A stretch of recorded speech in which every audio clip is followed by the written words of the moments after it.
our next panelist onto the stage right now. Yeah, just come up. I didn't know if there was like a formal process. Yeah, please take a seat, and then I'll hand you this mic in 1 second. But Do you want to say close or far away? let's go close, yeah. And then we can have, our ghost panelists as well along the side with us.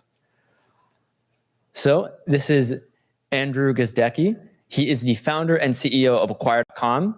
In less than 3 years, he has assisted more than 1,000 startup founders in closing acquisition deals worth $50 million and more, after 2 successful exits himself. Andrew writes actively about bootstrapping and startup acquisition, and he is our next panelist. So while I'll get the microphone from down there, would you like to tell people more about your journey and how that's been for you now at Acquire.com?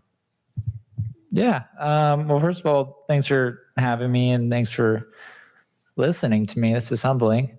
My background, I've kind of been an entrepreneur my whole life. I guess I would say I had a eBay store when I was 15.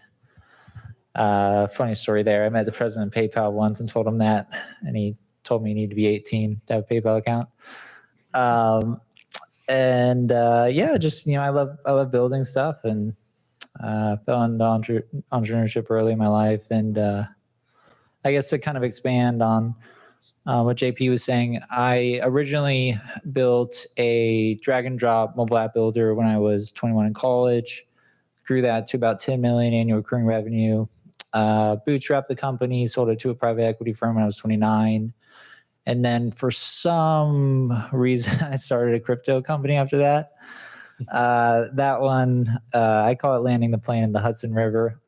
We were trying to speed up times on the Ethereum blockchain using a layer 2 sidechain solution, if anyone's familiar with that.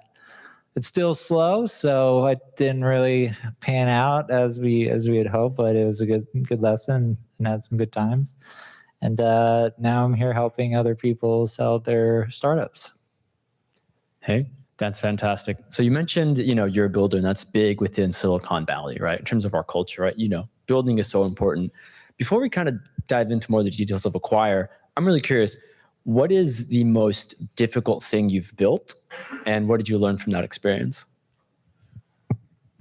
That's a great question. Most difficult thing? I've built some hard things. I would say, man, that's a tough one. How are we rating this? Are we rating it on like technical or? Well, maybe to give you like a second to think. One of my favorite quotes from Elon Musk is that having a startup is like eating glass and looking into a black hole. And having the grit to push past those sorts of moments, I think is what makes people in Silicon Valley so successful. And you are one of those people. So what has that journey been like? Kind of like going through those tough times and pushing through them. Yeah, good question. So yeah, building a startup pretty much always sucks. It's always hard. I always like the saying, you got to learn to love it when it sucks, because there's always problems that come up. People leave, customers cancel, features don't work, run out of money. But one thing that's always worked for me is I have a journal that I keep. So I don't know if I've noticed, but I'm naturally just kind of, optimistic, maybe to a fault. But I have this journal that I keep, and it's not a weird journal like Dear Diary, Hey Andrew, it's just what's going good, what's going bad, and then 5 things I'm grateful for. And I do it once a month. And what I've found is every time I write the big problem, every single time, it's gotten to a point where I the big problem, I almost skip it because I'm just I know what I'm going to do next time. So I'll write the big problem down, and then I look at my journal entry 30 days later, and then I look at that problem. I'm like, oh, that thing, oh, that's gone. That I don't even remember that. I got this other big problem now. So it's just kind of having that mindset of it's just part of building companies, and that's the reality of it. And I think when you learn to just enjoy that process, that's when you really extend your chances of being successful, because building a startup is really hard, and it's not something that's done. Some people can I don't know, Kevin Systrom built Instagram, sold it in like a year or something like that. Like there's some anomalies like that, but for most people, it's a 5, 10-year journey. So just having the ability to just enjoy the ups and the downs, I think it's absolutely necessary.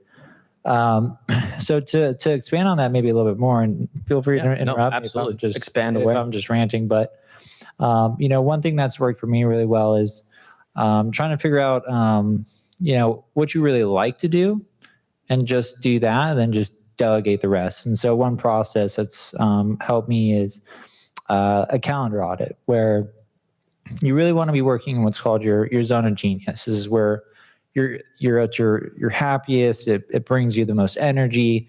And this could be marketing, this could be sales, this could be being on stage like this, or it could be just cranking out new features or talking to customers, or like one thing that like you truly enjoy and it doesn't feel like work. You want to be doing that. And then there's stuff in the business where it's your zone of competence, and that's maybe everything I just said. Like you have to do sales, you have to do marketing, you have to get these features out, you have to interface with these investors. You can't delegate the investor part, but look at your calendar, circle all the stuff in red that you hate to do, circle all the stuff in the green that you like to do, delegate all the stuff in red, and then start doing more of the stuff in green. And then that really helps you just avoid, building a job you hate, where you have this startup, but you're doing these things every single day that just over time will lead to burnout. But I want to answer the hardest thing I've ever built. It was a job site in college. I'm not a technical founder, so I don't even know where my servers are. They're in the cloud somewhere. But it was a job board, and I sold it prior to the drag and drop mobile app builder company I built. But that one was so hard because it was my first kind of like real effort. I had a credit card, like a smart college student. I maxed it out. Yeah, nice. And that I remember just banging my head because I had to figure out like I bought like a clone script, uploaded it, then I had to, make it work because I bought it. And so I learned, taught myself design, basic HTML stuff, and then just a ton of marketing. I think getting that one off, the first one I think is always the hardest. So that's why I'm going there. Yeah, absolutely. I love it. And then, now after all that success early on and kind of, the perseverance has brought you here at Acquire.com. Can you tell me about that very first hire you made and, why that is so important in making sure that that's the right person to have the right mission, because they're going to hire more people into your organization? Yeah, great question. So I'm really, really big on I was talking to someone in the crowd, and she brought up, the importance of just culture and people and building, a culture of, I like to say a culture of execution, but, part of that is also, to get people to really be inspired to work at your company or want to work at your company or stay at your company or do their best work, is I truly believe people need to be happy. You always do your best work when you're happy. So when it comes to your first hires, you need to understand that usually the first 5 hires can set the tone of your culture forever. I've done culture resets and they're painful. And that could be completely avoided by just really defining who is your customer, what is your mission, what is your values, and what are you trying to accomplish. Making that extremely clear, having a clear employee handbook. But qualities that I always look for, motivation, attitude, and skill set in that order. So I'm always the person, when you talk to me, it's really confusing because I'll ask you stuff like, what's your favorite color and why is it blue? You just to loosen them up and just kind of see, do they have a good attitude? Are they motivated? Why do you want to work at my company? And the reason for this is because I can't teach attitude. I can't teach motivation, but we can teach skill sets. But if we're talking about a first hire, that's usually, someone who's going to be close to a co-founder, and their role is going to be very tactical. And eventually you hope that, you're successful and they grow into a management role, but this person's going to you want a builder. I always say startups are built by generalists and then scaled by specialists. And so for the first hire, you want someone who's, has that unique ability to do the work, but then also when it's time to delegate the work as well. Those hires are hard. So yeah, your startup's hard, just a reminder. Awesome. All right. Now let's talk more specifically about, Acquire.com. What are some of the most important mission values you have? Because you're both helping out, right, the individuals who want to sell their company, but then also want to partner them with the right people who want to be, good careholders of that company that they want to sell, right? So what are the missions that drive that successful partnership between those types of people? Yeah, good question. It depends on the founder. People sell their businesses for a ton of different reasons. It could be a soft landing, like I've taken this company as far as I can go and I just want to exit. It could be this thing's growing like crazy and this could be a great liquidation event. It could be I've lost interest and I've started working on something else. So a lot of the items that you've mentioned are completely up to the founder. We are not able to make a founder sell their company. We can't, just like in real estate, you hire a realtor can't just be like, hey, I just sold your house, you move out. So we try to align that. We try to figure out, okay, what is really important to you? And then we help them, really narrow down the buyers that will actually do those things. And I think kind of the most critical part is buyers will say anything. They'll say, hey, here's a letter of intent. It's definitely going to close. This is the exact price that we're going to give you, and we're going to take care of your company and your employees. Da, da, da, da. But there's ways to vet and really kind of have, I'll give you a real example. So let's say we're working with the founder and they get a dream offer. And I always recommend a pre-LOI call. And a letter of intent, for those that don't know, is like a formal offer to purchase your company. It's the first offer, then follows due diligence and all the not so fun things. Due diligence, again, for people that maybe not familiar, is essentially it's like telling your best friend everything bad and good you've ever done in your entire life. Like you're going through every NDA you've signed, every employee contract, your entire cap table. So before you ever sign a letter of intent, I always recommend just having a very candid conversation with the buyer, just saying, hey, listen, I have other interested parties. We've gone over these 3 items that are really, really important to me. Can you just give me a little bit of reassurance on how are you going to do this? How are you going to do this? How are you going to do X, Y, and Z? Whatever is really, really important to you. And if that conversation goes well, then that's a good way to kind of really narrow in on the right buyer for your business. Fantastic. And actually, for those who are less, aware of the exact inner workings of, Acquire, what does that look like? If, someone came up and was like, hey, I have a company, I'm ready to sell it. What does it look like, end to end? Great question. I'm just going to keep saying that, JP. Great question. I know in acquisitions, there's so many acronyms like LOI, like APA. I can keep going on, but so when you take your company to market from start to finish, or I can share my acquisition story. Yeah, please. Great answer. Initially it starts off with, depending on the process that you're running. So I sold my first business myself. I didn't use an investment bank, didn't use a business broker. And it was confusing as hell. But luckily for this company called Google, I was able to survive. But basically what happened to me was I knew it was time to sell my company. I was just out of gas. I had been running the business for 8 years. We were highly profitable. I wanted to do something else. And so we started, or me personally, I started reaching out to strategic buyers and then also financial buyers. Strategic buyers are companies. So those are the Googles, the Apples, a company. A private equity firm is a strategic buyer. So they're going to be focusing more on your financials and your profitability, while a strategic will be looking at, synergy and can this product be used to accelerate something on their product roadmap, or do they have a similar customer type where they're able to sell your product into to help you grow faster.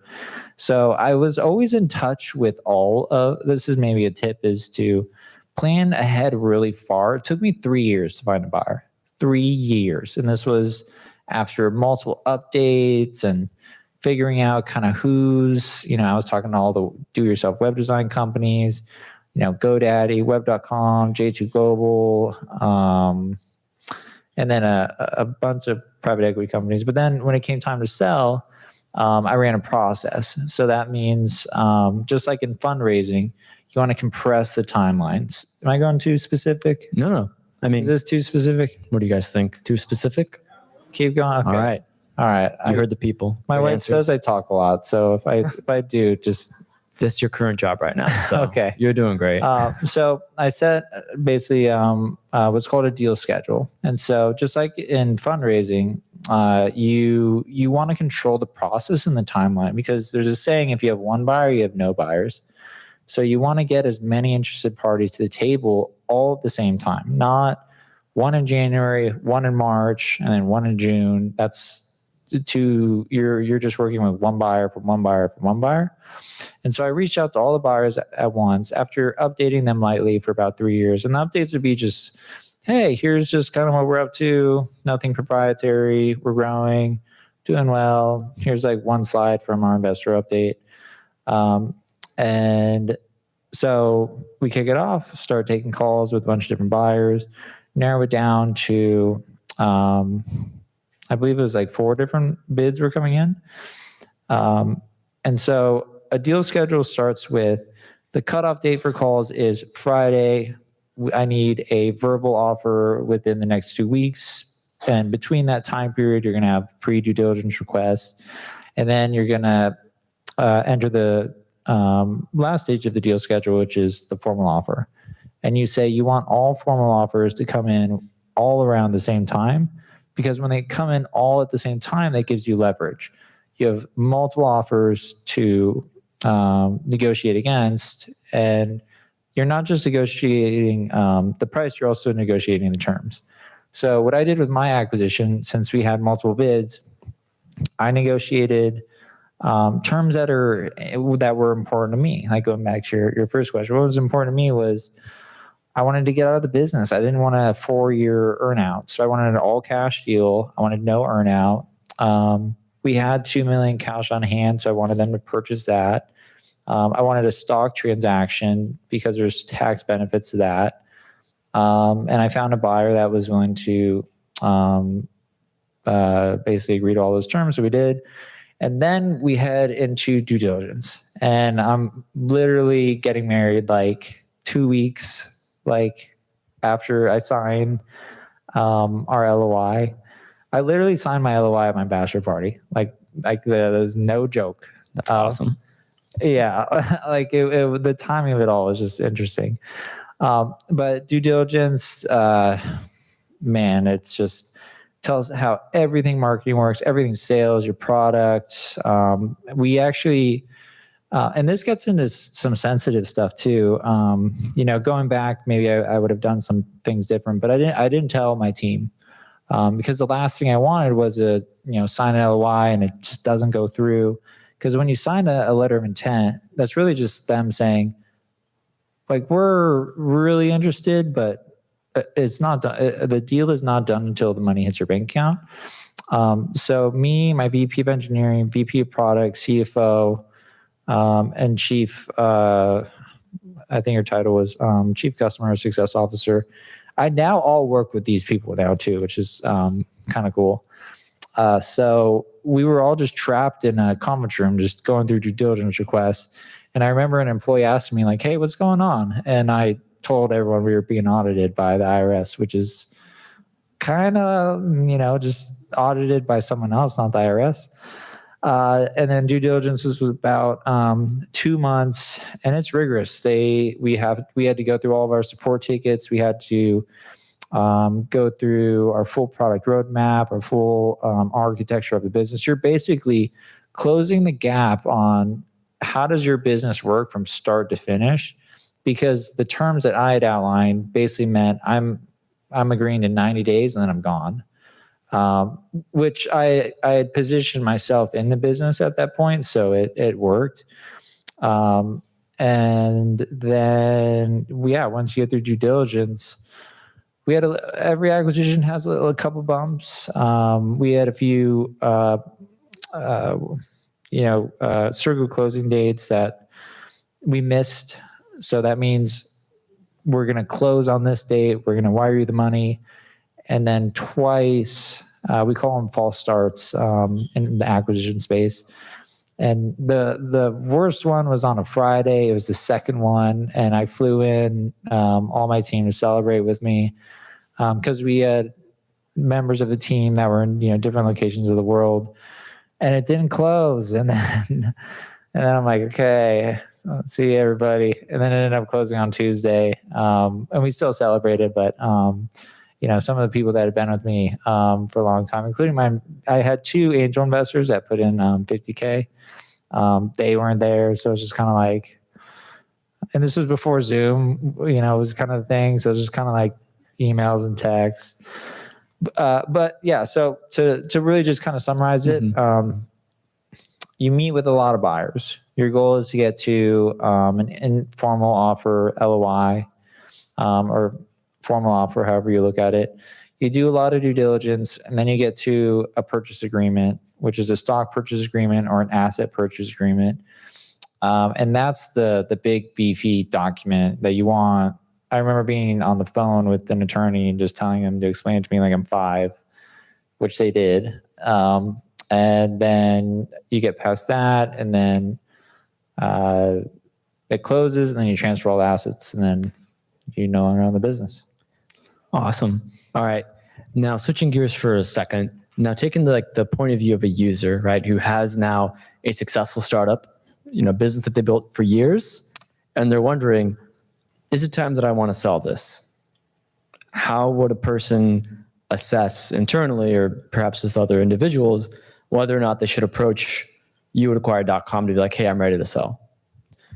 Yeah, I mean, it's a very personal question. I mean, I think, sometimes people sell because they just get an offer. It's just too good to turn down, but that's very rare. And I think a big misconception that a lot of founders think is, Google approaches you and they're like, congrats, you got acquired. Like, here's and they come with a big, cardboard check. But it doesn't work like that. You have to really sell your business. And I think it can be kind of dangerous, in my opinion, if you go to market and you're not serious, because typically all of you, can you raise your hand if you have a startup? I'm assuming, yeah, all right, there we go. So all of your startups have some probably natural strategic acquirers. And so those strategic acquirers, you don't want to burn a bridge with them by kind of stepping the toe and saying like, hey, we're for sale, but not really. And that's like the weirdest negotiation. I used to do it.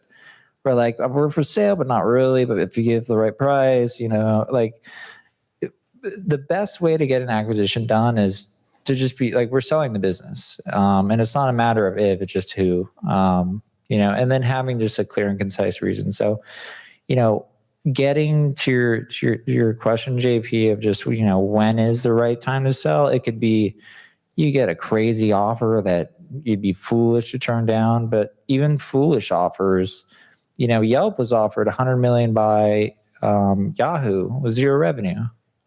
Jeremy turned it down, and they're a public company now. There's so many acquisition stories like that. But then there's also an equal amount of acquisition stories that are the other way around. Like, they were offered $100 million. He would have walked with, 80 million, 70, but the company went a different direction. And now I believe Reddit was actually acquired for $5 million first time around. So it just depends. Like if you get a good offer, treat it like it's the only offer you're ever going to get, because it really might be. And then two, it's a personal question. Like, do you have gas in the tank? Do you have runway? Do you have?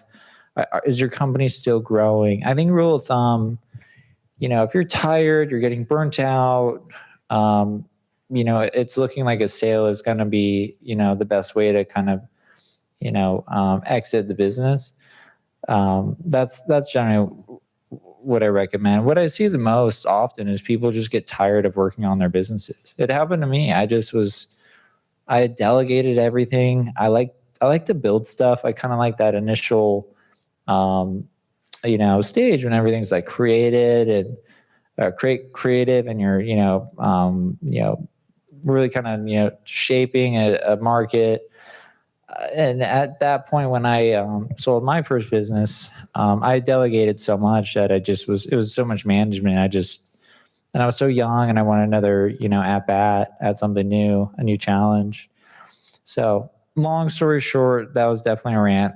But I would say it's a personal question, and there's no right or wrong answer. It's unique to everyone. Awesome. All right, now let's start taking questions. But before we do that, I have one last question for you. What is the kindest thing that someone has ever done for you? The kindest thing? That's another really good question, JP. You've been giving great answers, so it's,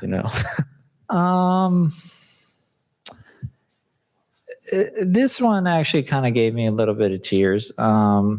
There was an individual in India, and he shipped me a pair of these shoes, actually. I don't know how he knew, but these are Nigel Houston shoes. I grew up skateboarding. He's my favorite skater. And he sold a business on Acquire for, I think, $500,000, but he shipped me the shoes, and I didn't even know he sold the business. And he's based in India. He's a college student. He built a platform that helped people pass coding exams during interviews. And then he bought his mom like a house. He like paid off all of his college debt, and he wrote me this like really heartfelt email, like how much I changed his life. And then he sent me like, these shoes, and I was just like, wow, like that was like, you did not have to write that email. You did not have to send me these shoes that I don't know how you even knew I liked them. But I that one pops up. Another one, I just a shout out to, there's an individual named Roger on my team, and I recently moved him under management to someone else in my company. And he wrote me an email just saying, thanks for the opportunity. Like, I've learned so much from you. Like, and then the person I'm handing him over to is way smarter than me. She's one of the most talented people I've worked with. And so he's also thanking me for just the new opportunity. I thought that one was really nice. But I don't know. I'm pretty grateful for the private equity firm that bought my business. So that was nice. Awesome. No, really appreciate you sharing those stories with us. All right, everyone. We're going to now move on to some questions, but please note, we are in 10 minutes right now for the end of this. And then we're going to be moving on to Startup Puzzles with Deal. So 10 minutes, and then we're going to start up. I know this gentleman over here had a question. So please go for it, sir. You said it takes you almost 3 years to sell a business. How do you, as a founder, person who's running the company, keep that frame of mind to show them mind, and you have to be go to the room or running the company successfully? At the same time, know that you're exiting and you're not already checked out under the door. How do you balance that? And one more follow-up question is, how do you value a services business versus a product business? Yeah, good question. So he is asking, how do you continue running the business and then sell it? Is that correct? With For 3 years, for what concept trying to sell the company? so shameless plug, but that's why I made Acquire.com, because even just finding a buyer is so hard. So now I just have them all in one party that you're welcome to come join and check it out. But just finding them, like I had to research, like who's private equity, who buys in this price range, who buys this type of company. But just to answer your question more directly, it's hard. It's not easy. I mean, it's two different frames of mind, because I mean, I think the three, roles of, a CEO, and there's many layers to these three, but is don't run out of money, be the biggest cheerleader, and set the strategy. So keeping everyone optimistic, like, never show, a hint of like, this isn't going to work out to your team ever. And so you have to balance that with, hey, I'm trying to kind of get out of here. So it's, it's kind of, it's hard.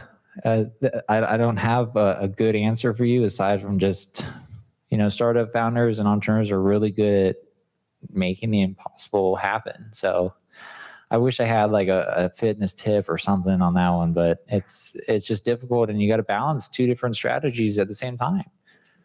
And then in terms of your second question, services businesses compared to product businesses, depending on the size of the business, but assuming both are equal of size, let's call it 10 million revenue, 2 million profit. The service business would probably trade at, 2-4 times EBITDA, or and then a SaaS business, 10 million, growing, profitable. That's going to sell on a revenue multiple, or annual recurring revenue multiple, depending on the buyer, at 4, 5, 6, 7. So they're basically a SaaS business can typically be worth twice as much as any other type of business model, because the revenue is recurring and predictable, and so it's seen as a much less risky buy for an acquirer. Awesome. All right. Right here. What's your question, ma'am? Are there any service-based businesses on Acquirecom? Oh yeah, we see a ton. Do you put a price tag, or is it kind of just like, hey, when you send it out, you want the LOIs? Are you saying like, oh, okay, I want someone to do this for 100K, or you kind of just wait and see what the offers are that come in? Great question. So there's two strategies to that. One is the worst thing you can do when you go to sell your company is overprice. If you're in the clouds and your valuation is way out of reality, you're gonna instantly kind of shoot yourself in the foot, and buyers aren't going to take you seriously. So you kind of want to come prepared with at least some knowledge of like a range of what your startup could be worth. I always like to, I was giving this tip out to someone in the crowd earlier, but when it comes to price, I like to kind of keep it open. Like you can set a price, but I like to give ranges when you talk to buyers. Like, hey, we're thinking like between this and this. My favorite range is more than $1, but less than $1 trillion. And so it's kind of like, you build a little bit of goodwill, but you're also kind of saying, we're open to whatever the market is willing to pay for this business. And we're talking to multiple other buyers. And then what happens from there is you do start to get some offers, when you start to understand your range of really what the market will bear for your business or pay for your business. And then also that leads to more LOIs too, because if you come out with a price that's higher than the other buyer, that LOI can be leveraged against other buyers, even if it's just like in venture capital, you get a low offer, you can leverage that to other firms. Did that answer your question? Great answer. Yeah. All right. It's fantastic. We have time for one more question. Over here, this gentleman. There's a small company that has maybe a team like 10 people, and the business without 2 of those players, if it were to be sold without 2 of those players involved, would you evaluate it differently, or like how do you evaluate a company that has like key like performers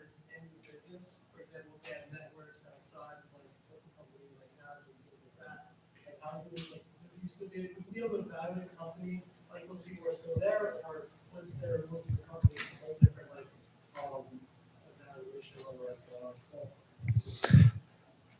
Yeah, another really great question. And I apologize for saying great question so much.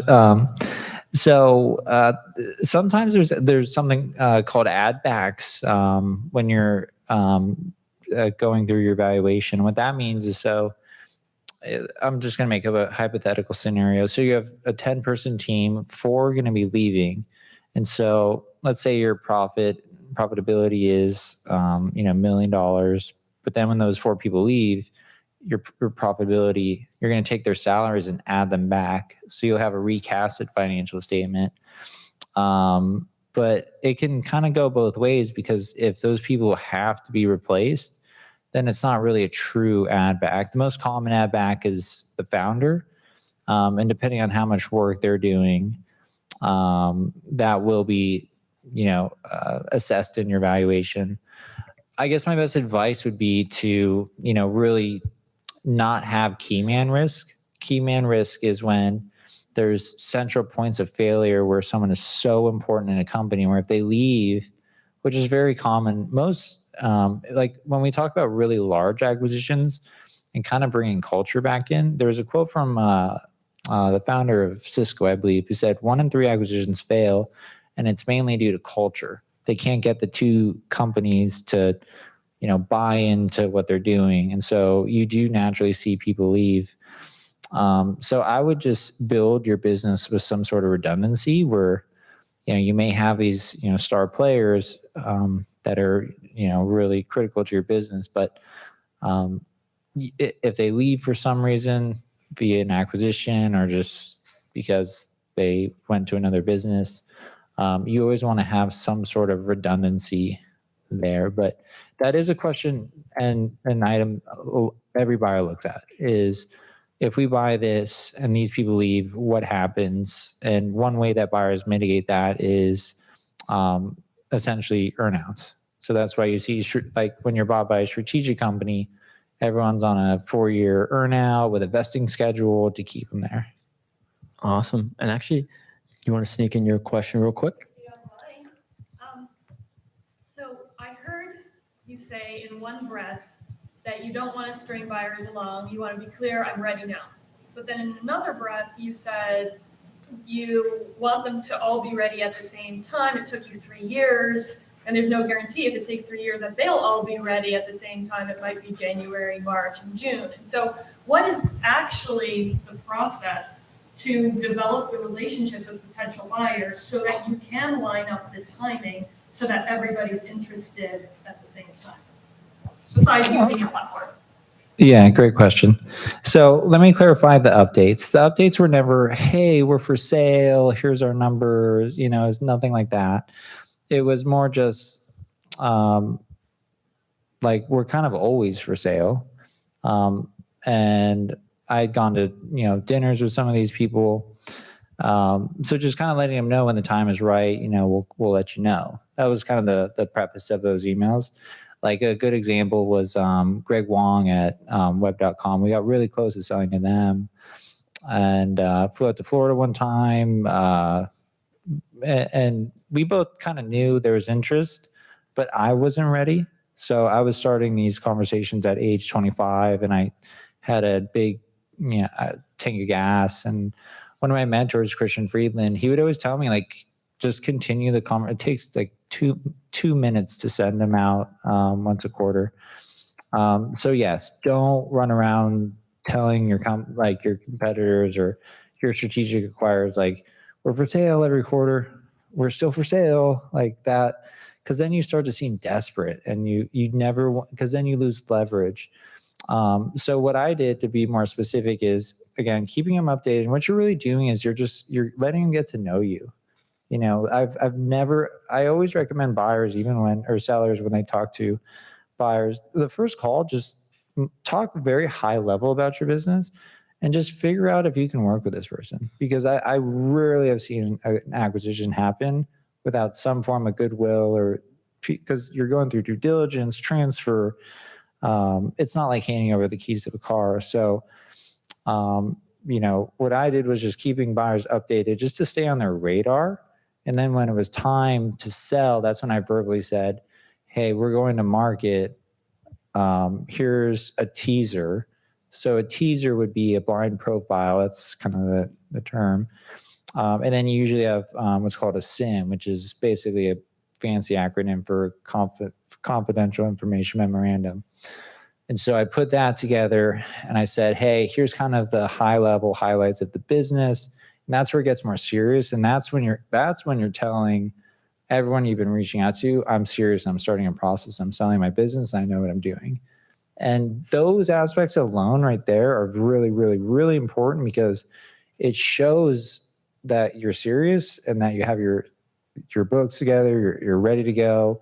And it's not going to be this hard, because also on you got to think about the buyer too, is if they feel like they're going to just have to pull all this information out of you and it's really hard for them, because you're definitely not the only company. Like I was definitely not the only company that, these other acquirers were talking to. That's all they do. So I hope I clarified the discrepancy in the first part. And then definitely when you do go to market, be prepared.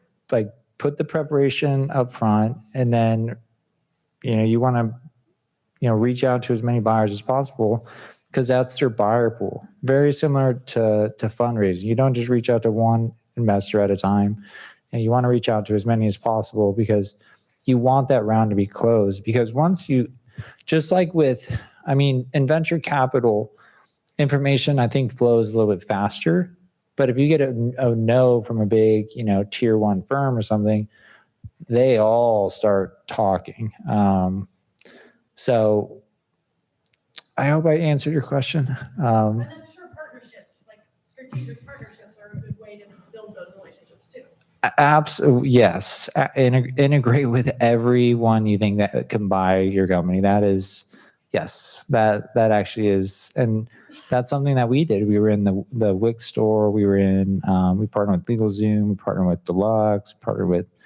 And that's actually one of the best ways to build that relationship too, because they can see your product, they can see your progress, they can get to know you as a person. Are you trustworthy? Because there's a favorite quote of mine: "You can't do a good deal with a bad person." And so that relationship, the stronger you can build it, and it can be done, in shorter than 3 years. It just took me so long because. More or less, I wasn't ready to sell the business.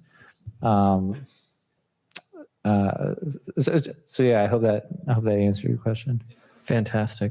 All right, everyone, give another big round of applause for Andrew. Thank you so much for doing this.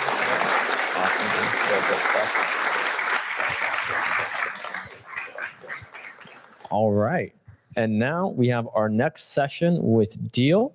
I'm going to invite Jessica Ledoux up, who runs the Americas for Deal.